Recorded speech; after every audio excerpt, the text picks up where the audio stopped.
এখন আমরা লাউ লই এই বসে ধরেন ভাইয়া।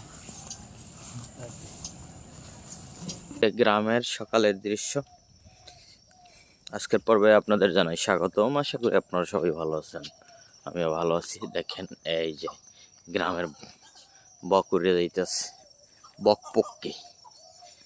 ধান কিন্তু মাশাআল্লাহ অনেক ভালো হয়েছে। রোডটা এদিক পড়ার কারণে এদিকটা সুন্দর দেখা যাইতেছে। তো আপনারা কি সুন্দর পরিবেশ, গ্রামীণ পরিবেশ, মানুষজন কম, মানুষজন এই বললে চলে। একজনের গাছে ওষুধ দিতে আছে জানি পোকে। আপনার এই দেখেন পোকে যেন গাছ না খায়। এখন আমরা গ্রামীণ মেঠো পথে নামে গেলাম। নাসির ভাই ওষুধ দিতে আছে, গাছে ওষুধ দেয় গাছে আগে। তো আমরা এখন গ্রামীণ মেঠো পথ ধরে হাঁটতেছি। এর মধ্যে আপনাদের দেখাই চারপাশে সারি সারি কত গাছ। শীতের সকালে হাঁটতে বেশ ভালোই লাগে। এই পাশে কিন্তু লাউ চাষ করা হয়েছে। গ্রামে অনেক কিছুই চাষ করা হয়, আপনারা দেখবেন। এই যে দেখেন এই পাশে আছে আবার এগুলোও কিন্তু লাউ গাছ। আমরা এখন যাব লাউ আনতে। এই পাশে আছে ঢেঁড়স গাছ। দেখেন কি রাস্তা দিয়ে আমরা হাঁটতেছি, কুয়াশা পড়া রাস্তা। গ্রামে কিন্তু এখন এই 2-3 দিন যাবৎ বেশ শীত পড়ছে এবং ঠান্ডা লাগতেছে, ভালোই শীত।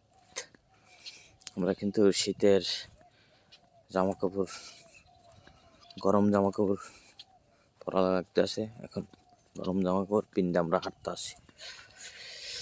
দেখেন এই পাশে আছে, আপনাদের দেখাই। এই যে আমরা তো এই পাশে দুই পাশে গেলে লাউ গাছ, সারি সারি লাউ গাছ। এই পাশে আছে কফি, আমরা এটারে বলে থাকি আনাস কফি। এই পাশে আছে সিম গাছ, দেখছেন সিম গাছে কি সুন্দর ফুল হয়েছে, যে মাশাআল্লাহ। পাশে কফি। আর কিছুদিন পরে শীতকালীন সবজি তো আর কিছুদিন পরে বাজারে অ্যাভেলেবেল হবে। তবে আমাদের এলাকায় লাউটা এখন একটু বেশি পাওয়া যায়। দেখে কিন্তু লাউ আর লাউ।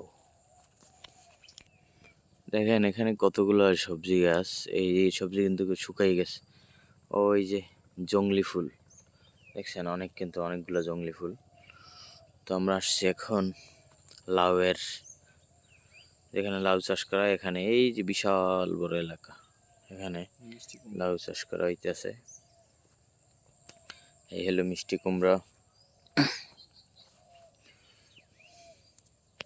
আমরা এখন লাউ খেতে আসছি।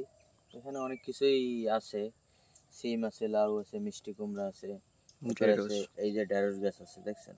এই শীতের সকালে আমরা কিন্তু আসতে পারছি, সবগুলো কিন্তু কুয়াশায়, দেখছেন কুয়াশায় ভেজা, কুয়াশায় মোড়ানো।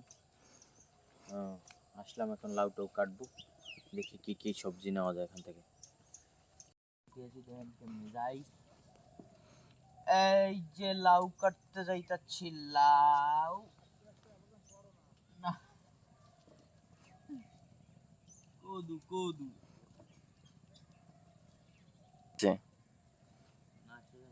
তুমি দিগাও স্টপ করি।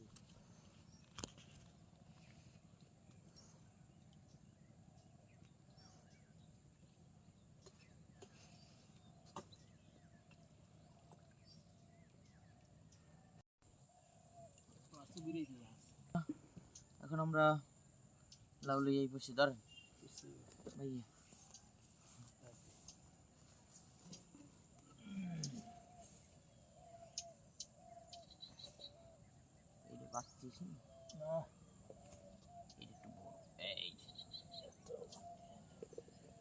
টাইটানিক জাহাজ থেকে আমরা ওখান থেকে লাউ কাটা শেষ, ব্যাগের মধ্যে আমরা ভর্তা আছি। এখন আমরা যাব, ভাইয়ে চাষবাস করতে আছে।